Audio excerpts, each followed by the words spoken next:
I got you. I got you. You all join me in the pledge, please. I pledge allegiance to the flag of the United States of America and to the republic for which it stands, one nation, under God, indivisible, with liberty and justice for all.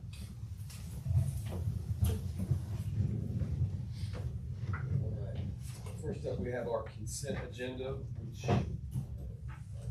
meeting minutes from our work session in October, as well as our general meeting. I have a motion to approve. So moved. Got a second? Second. Any other discussion? Not all in favor, please say aye. Aye. And all opposed, that motion carries. Recognitions, Dr. Frazier. Good evening, school board members and guests. For our recognitions for this month, on November 2nd, we changed daylight savings time ended. November 3rd through 7th, we recognized National School Psychology Week. November 4th was Election Day. November 8th was National STEM and STEAM Day. November 11th was Veterans Day. November 13th was World Kindness Day. November 15th was America Recycles Day. November 17th through 21st was American Education Week. November 19th, we will celebrate tomorrow American Education Support Professionals Day. November 20th, we have National Parent Involvement Day. November 21st, Substitute Educators Day. And November 27th, we have Thanksgiving. And we are definitely thankful for all of our students and staff and our entire school community here in West Point. So at this point, I will turn it over to Ms. Goodwin, who will come with our Elementary Rise Awards for the month. And then you will hear from Dr. Burris with Rise Awards.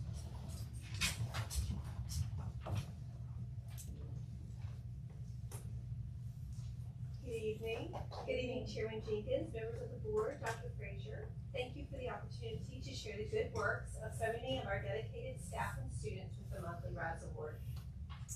This month, we proudly recognize Ms. Renee Shannon, our music teacher, for her excellence in all things fine arts at West Point Elementary. Not only does she have students making music in creative ways like boomsticks and drums during their weekly specials class, she sponsors our melody makers for 4th and 5th grade. Here are a few reasons our staff nominated her this month. Renee goes above and beyond to enrich our students. She works so hard to provide our students with the best music. She truly did an amazing job with Veterans Day concert, from the children's songs to the slideshow and Wall of Honor. I'm so thankful for her. Ms. Shannon goes above and beyond planning engaging lessons and teaching children basic music skills.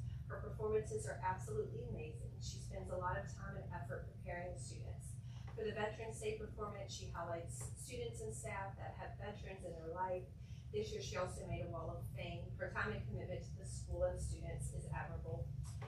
And lastly, she follows each of the RISE pillars and understanding that brings students, parents, and faculty together that truly makes a difference. For these reasons and many more, we are proud to recognize Ms. Shannon for her dedication, professionalism, and genuine love for music education at our school. Next, we're excited to share our November Student Rise Award. Fortunately, he is able to be here this evening with his mom and dad. William Sly, will you please stand? Surprise!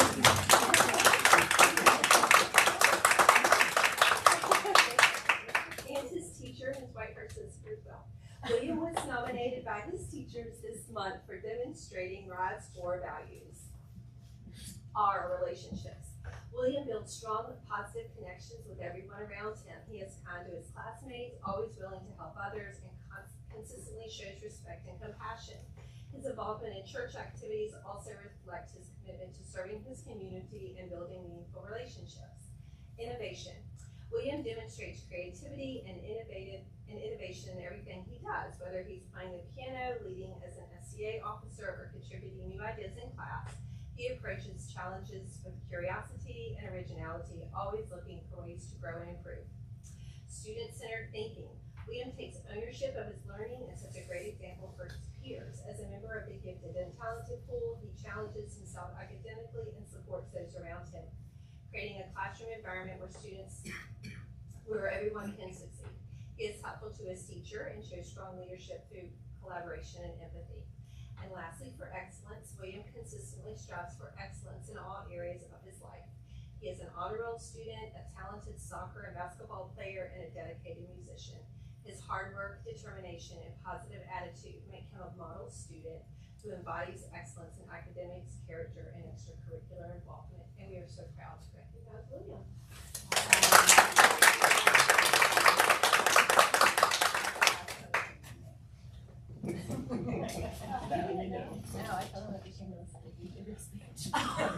You came from me?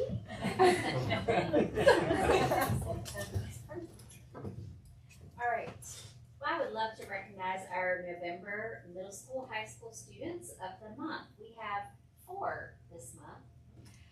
So for middle school, first we'd like to recognize 8th grader Winter Mayfield. Winter was nominated by one of her teachers for demonstrating excellence. Her teachers state that she is creative, participates in class, keeps the class moving along, and is a huge positive influence within each class that she attends. So we appreciate her excellence and her participation in her education. Another student, middle school student, is 8th grader Madison Griffin. Madison was nominated by a teacher also for excellence. Madison's teachers say that she is helpful in the classroom, always pleasant, quick to start working, and helps her classmates in a multitude of ways, whether it's helping to get them motivated to get going or to encourage her classmates. She's just a very encouraging and excellent student, so we appreciate them. For high school, I also have 2, a 9th grader, Caroline Leggett. Caroline was nominated for building relationships and for her responsibility and excellence in the classroom. She takes pride in her work, completes all activities, ensuring everything is at a high standard. She advocates for herself, makes sure she understands materials, is on task, ready to learn. Her teacher also noted that she goes out of her way to help peers feel welcome in the class, and she does push others to be better academically and socially. She's just great all around, so we appreciate her contributions to our school. And 10th grader Cole Rudd. Cole was nominated for building relationships and for his responsibility and excellence in the classroom. Teachers say that he is always polite, respectful, greets others with kindness, and demonstrates a positive attitude every day. He works diligently in his classes and consistently puts forth his best effort. He sets a high standard for his classmates through a strong work ethic and responsibility, and leads by example. So we appreciate all that Cole does to be positive in our school. And finally, our staff members. So this is once again, you'll find out at the end, see if you can guess. November staff member is described by students as understanding, hardworking, and inspiring. Students say this teacher takes the time to teach the subject and helps with anything and everything. They say he is nice, a good teacher, and extremely patient. One student stated that this teacher is very understanding when it comes to mistakes and is always willing to help you through them. The quote that I love is one student said, "He is the goat of goats," and teaches in a way that makes math make sense. And that is Mr. Eric J. So we appreciate Mr. J.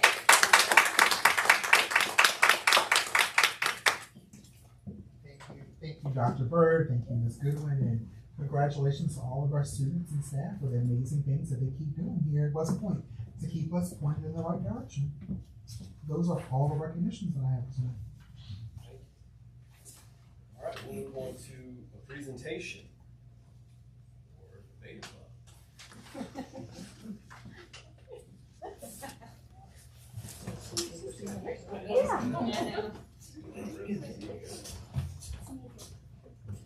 Good evening again. We are thrilled to be here this evening to share about one of our newest ways for students to be engaged in West Point Elementary with our Beta Club.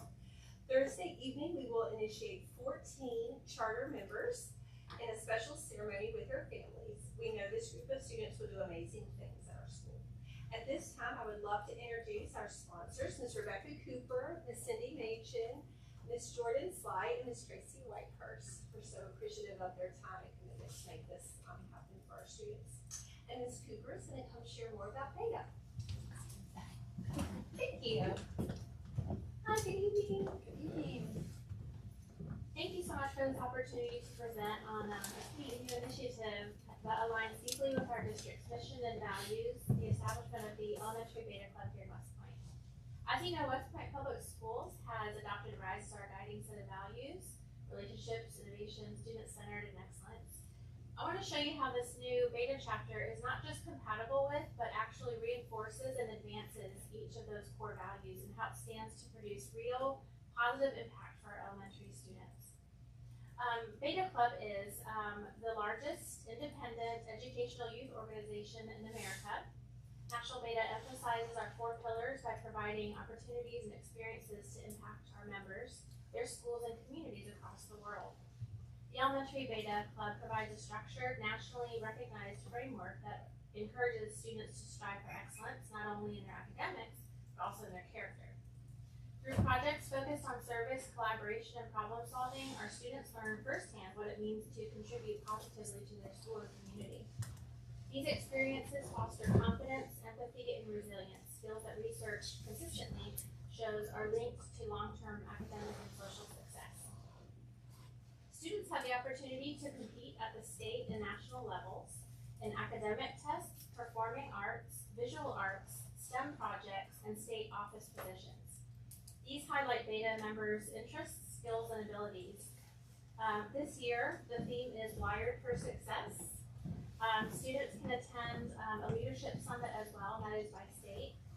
So we will be giving the children at the induction ceremony some things that represent Wired for Success, and the little lightning bolt is one of the symbols. So Beta, I wanted to talk about how Beta was aligned with the RISE initiative. So with relationships, one of the cornerstones of our district is building meaningful personal connections between student, staff, among peers, and across the school community. The Beta Club fosters peer mentorship.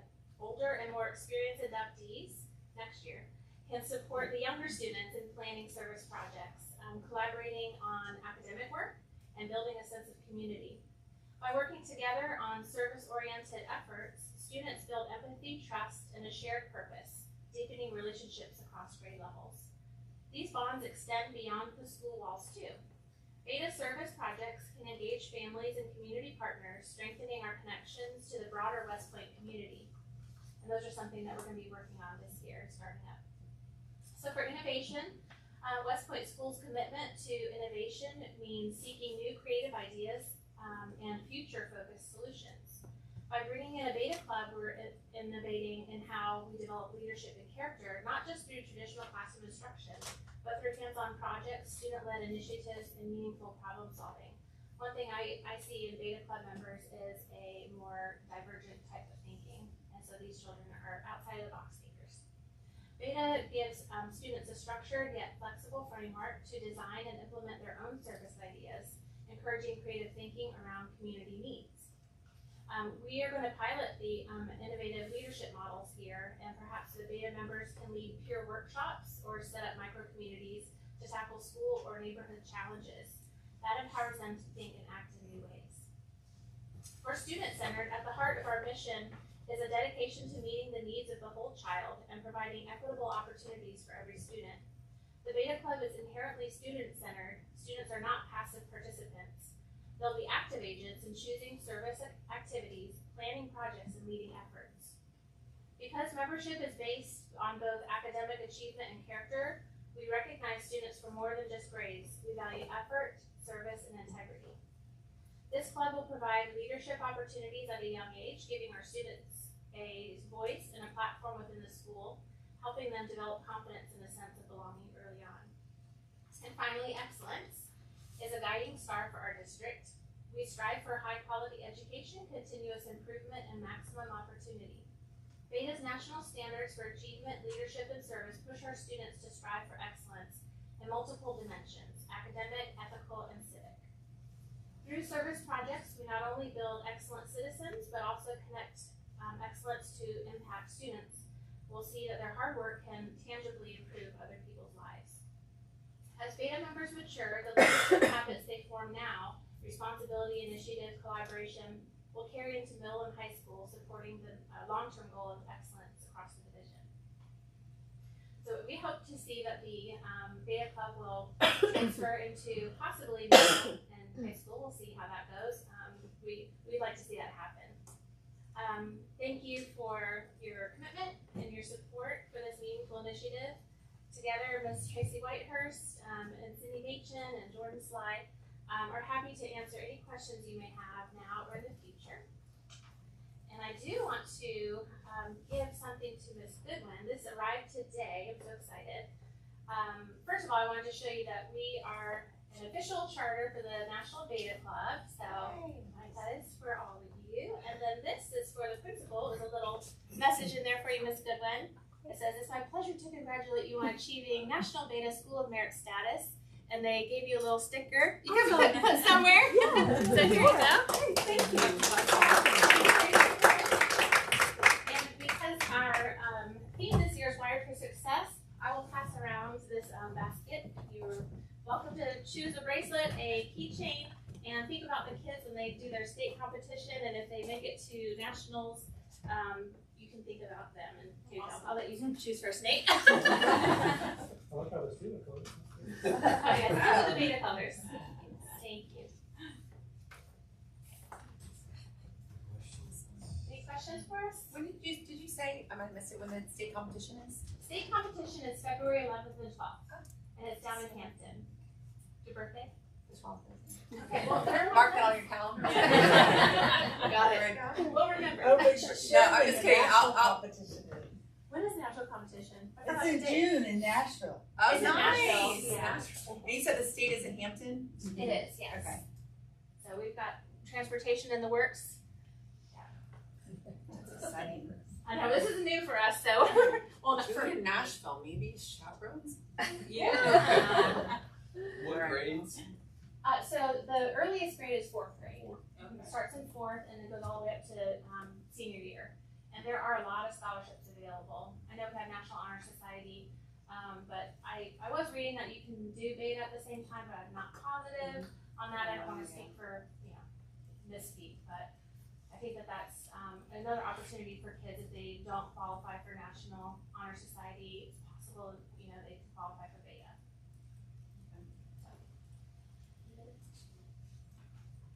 Chase, you have a question for me? Sure.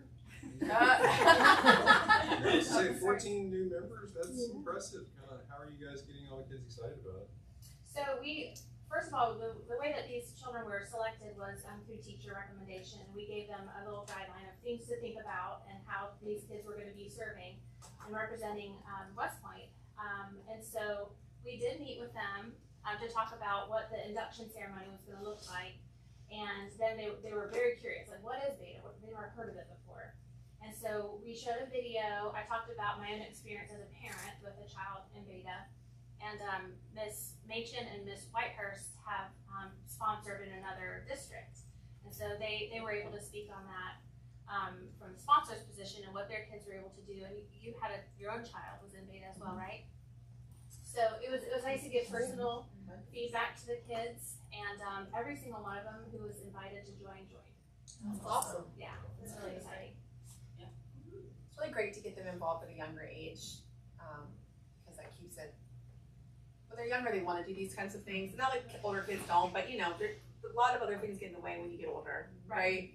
Mm-hmm. And so by starting them young, I feel like it's ingrained in them at their foundation, and they'll continue it on as they get older. So I think it's great. Love it. And one of the things we saw that was exciting for the kids is the 5th graders talked about how excited they were next year going into 6th grade. They could come back for the induction ceremony and help the 5th graders, 5th graders coming in. So they were all excited about that already. And we haven't even started yet. It was really cute. That's awesome. Yeah, it's great.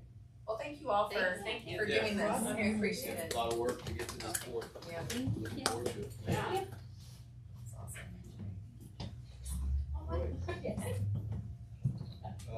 Delegations, Mr. Leach? None? Okay. Move on. We have an attendance update for our report.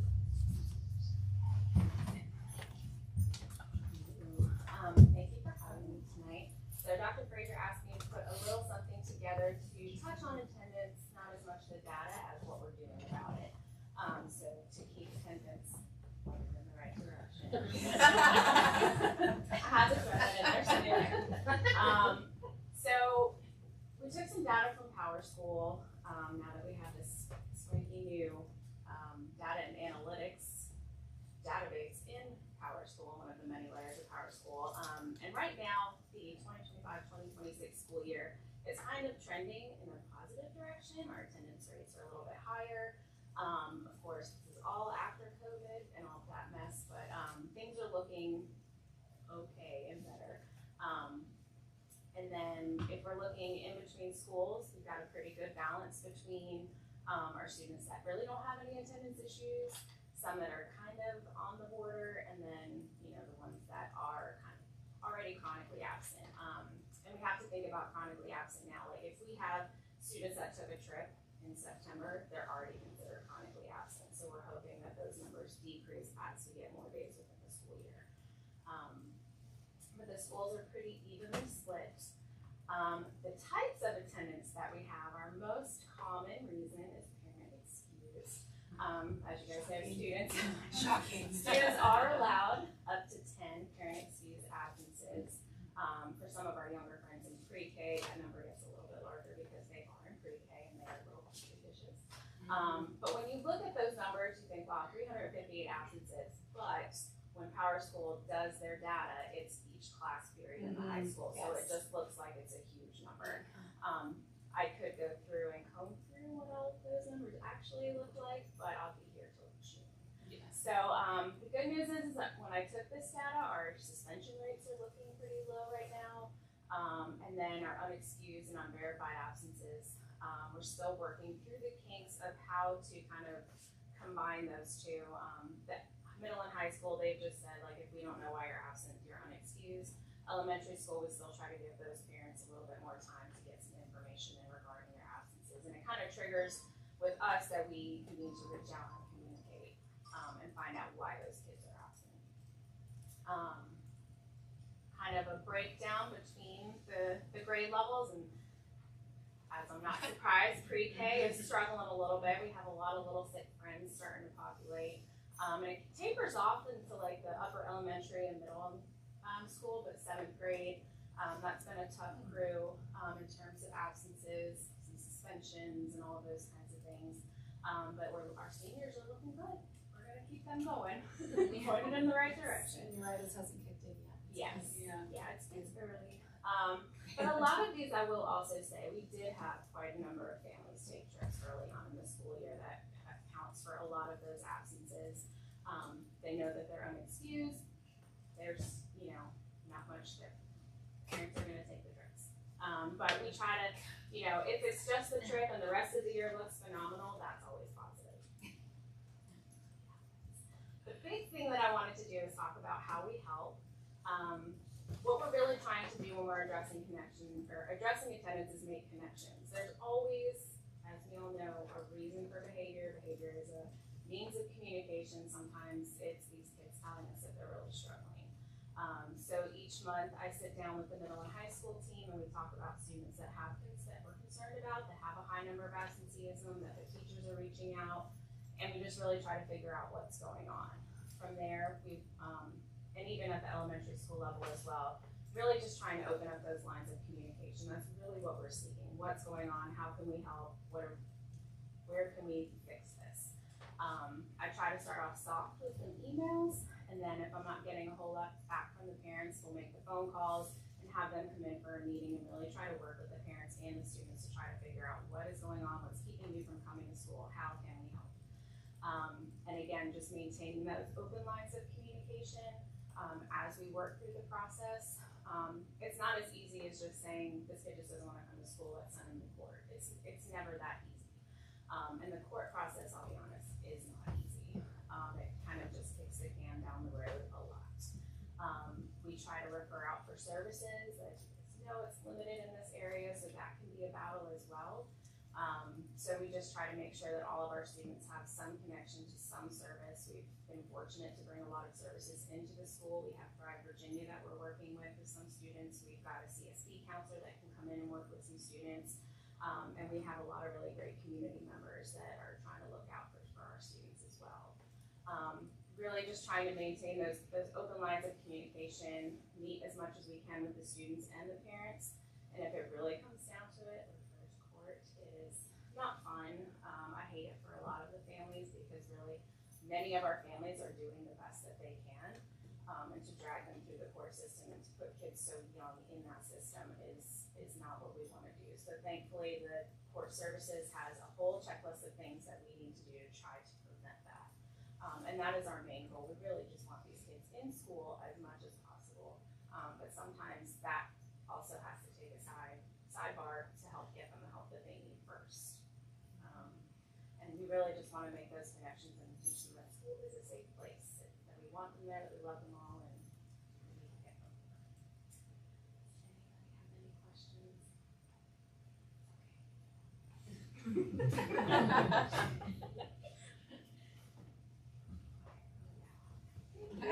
Thank you. She was dreading this. She did not want to do this presentation. She was so nervous, but she did a really good job. Yes. This is the work. So the work around student attendance is not easy, and in different school divisions, you find that job goes to different people. And so here, Amy is our school social worker, which we have transformed her title into our student and family support specialist, because oftentimes when a school social worker calls home, families are already putting up a blocker. And so we want to make sure that we are truly focused on supporting our students and our families. And Amy has done a really good job with bringing in some of those other programs. This year, she has an intern that's working with her as well.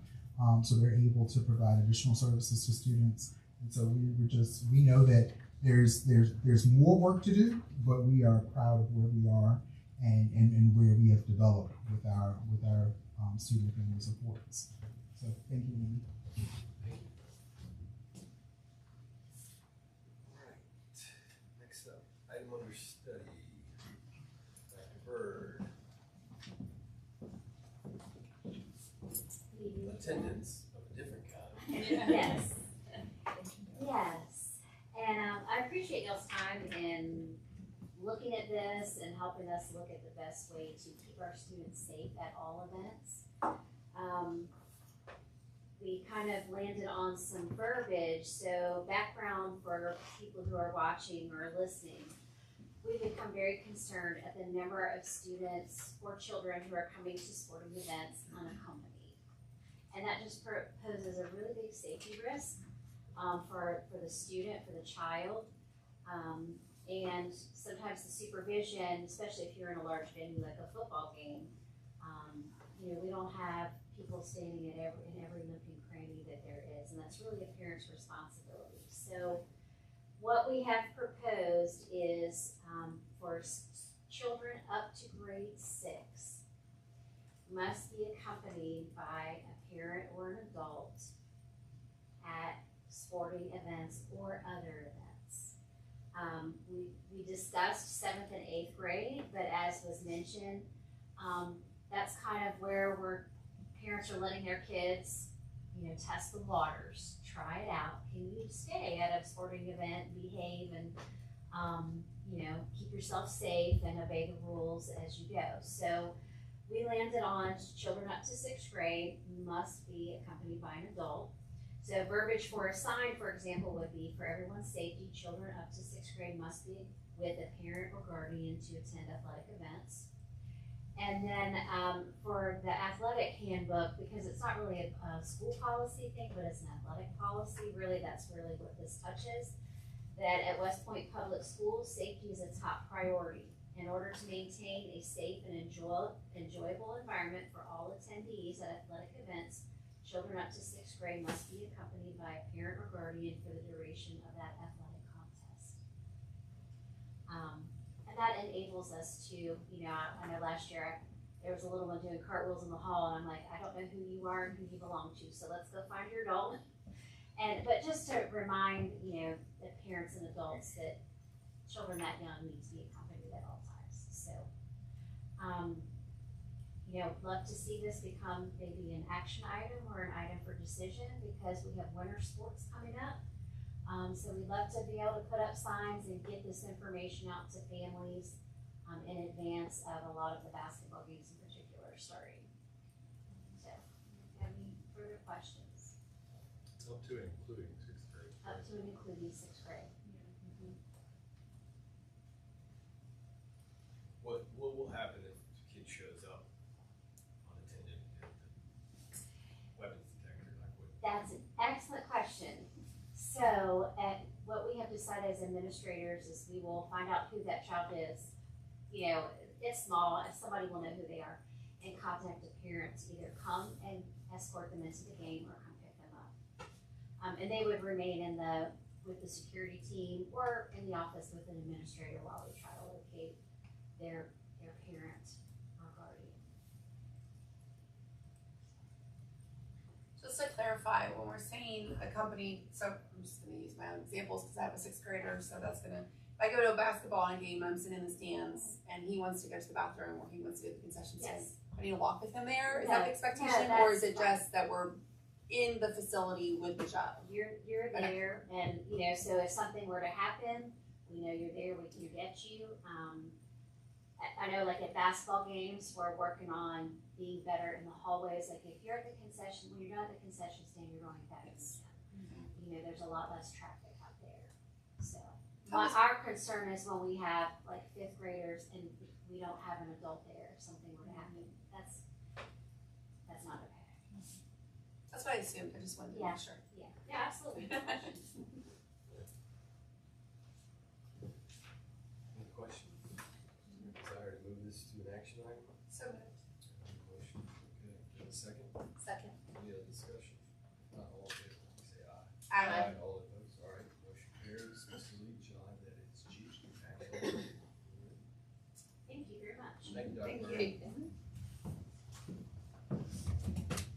Well, Dr. Hauser. Thank y'all. Have a good evening. Thank you. Good night. Thank you guys. Congratulations. Thanks a lot, you guys. Bye. I'm just kidding.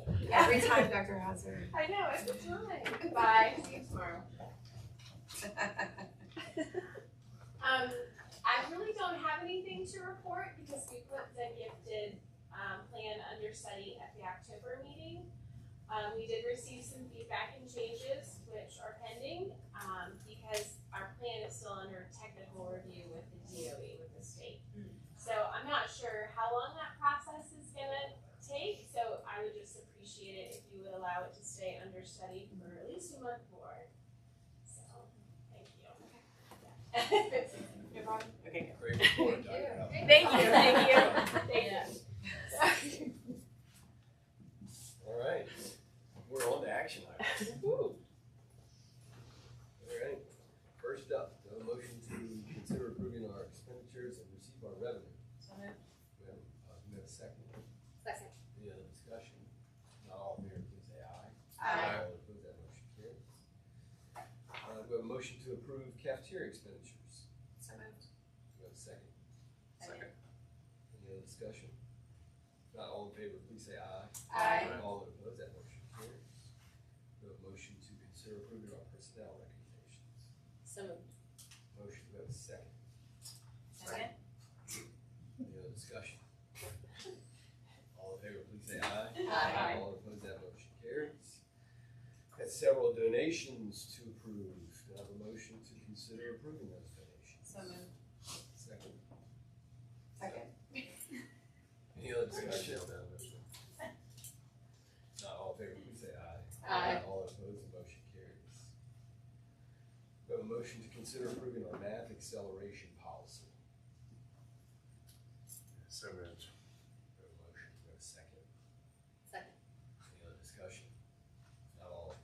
If not, all in favor, please say aye. Aye. Aye, all opposed, that motion carries. Had trouble with the math policy. Trouble with teachers' advice that about me too. All right, so we have some old buses that we would like to auction off. You want to consider approving these surplus vehicles. Buses 1 and 5, Dr. Frazier, you want to use any more information on this? Looking for a bus? All right, we tried to include all the information on the document that is in your packet, but these are just two buses that it's time. One of these buses, bus 1 actually was in the shop for a year and a half, almost 2 years, so we weren't even able to use it, and we got it back, and it still has some issues, and so these two buses are sitting in the compound, and we need to. It's time to just. What happens when an old bus dies? Does that number die? Do we get like 1 and 5 back? Do we retire it? Yeah. We have like a bus banner hanging with the numbers. I just remember I rode bus 4 as a kid. We still have a bus four? We have do. bus 4 now. All right, so those numbers come back. So we You're will. really worried about that. We will reuse those bus numbers. Yes. Okay. Any other questions? Maybe. And so this will be our first time. This will be our first time It's been a few years. posting buses or posting any items on GovDeals, and so hopefully we'll have better results of trying to get things sold. It's easier, and it will allow the public to know better than putting it in the newspaper, and so hopefully we'll be able to get these two sold. Is there like a minimum bid for that, or is it just? No reserve. You could buy that bus. Well, I'm not looking. It wasn't a personal question. So we will Can be you working. imagine me driving around the bus in my car? Okay. So we'll be working with our contact at GovDeals on that, Okay. based on what they feel is an appropriate. They have more experience in this, Mm-hmm. so what they feel like is an appropriate starting bid point, and then we'll go from there. But don't expect that we're gonna make $1 million off of this. You might even make $2,000. Don't do a lot. So, Okay. All right. Not really selling it there. well, we want someone to buy these buses, and we want to make some money so we can buy some different buses that we want. Okay. Do I have a motion to consider approving surplus vehicle buses 1 and 5? So moved. I have a motion, we have a second. Second. Any other discussion? Not all in favor, please say aye. Aye. All that opposed, that motion carries. And lastly, our attendance for athletic events. We have a motion to approve the policy. Well, it's not a policy, it's a plan that will be highlighted in the, Dr. Bird, you said we would go Athletic. in athletic. Yeah. Yes, sir. So moved. Motion, we have a second. Second. Any other discussion? Not all in favor, please say aye. Aye. All that opposed, that motion carries. Informational items.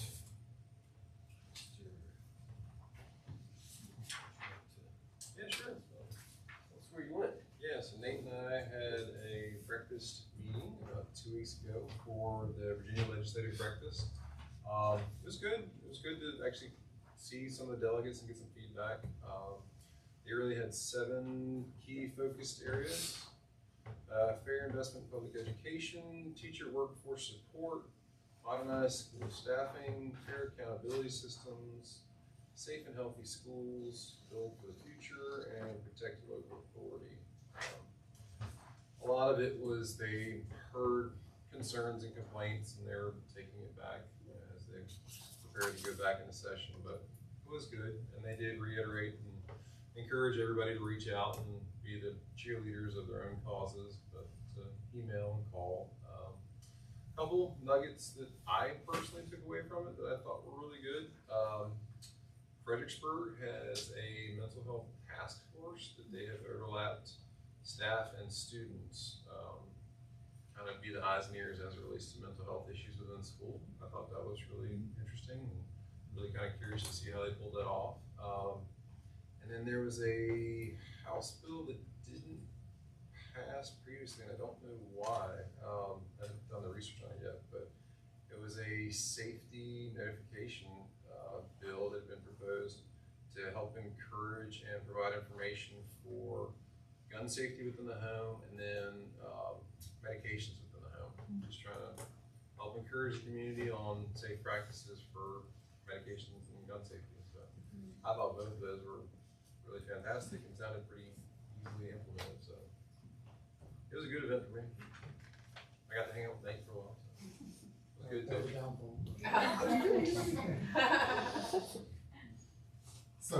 too. So in response to Mr. Evans enjoying the mental health piece of the legislative breakfast, I have reached out to our friends in Fredericksburg, and their superintendent is going to work out a time that we can have a virtual meeting to discuss what they've done on their task force, to see if it's something that we might want to implement something of some sort here in this point. So we'll be doing that in the next few weeks, probably after our Thanksgiving break.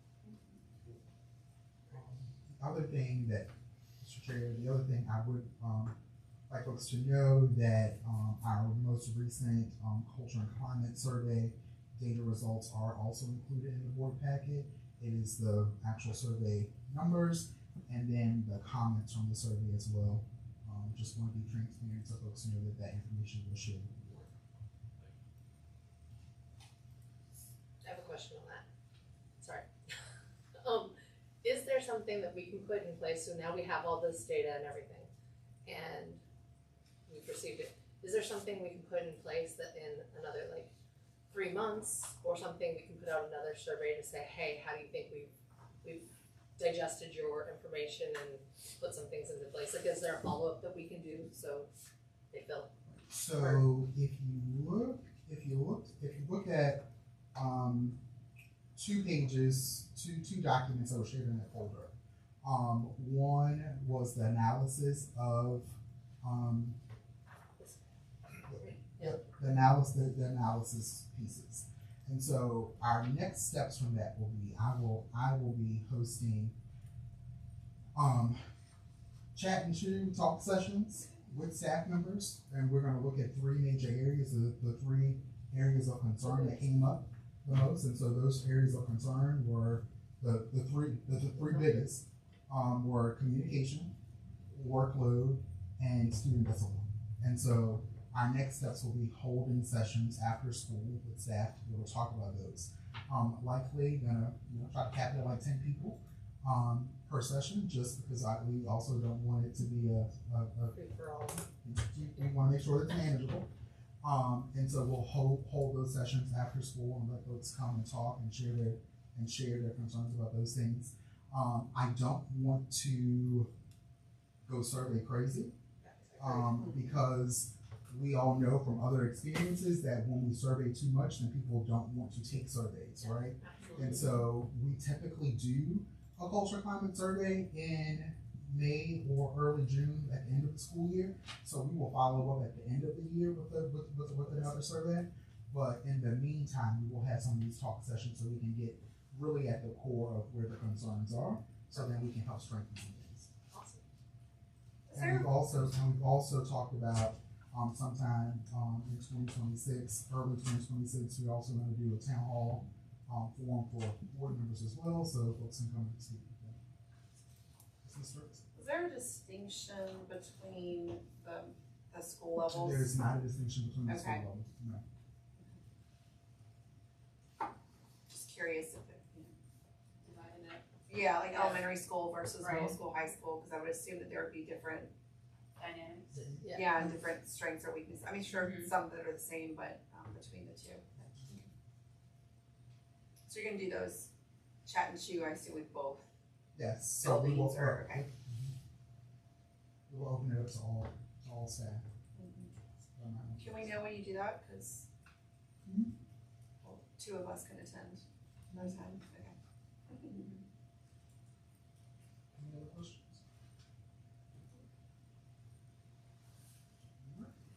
Alright, we've got our staff budget presentation and then staff review recognitions will be in December. With the program of studies as well. So bring it for study. Okay, so that will be our December 16th at 3:45. And that'll be in the high school cafeteria.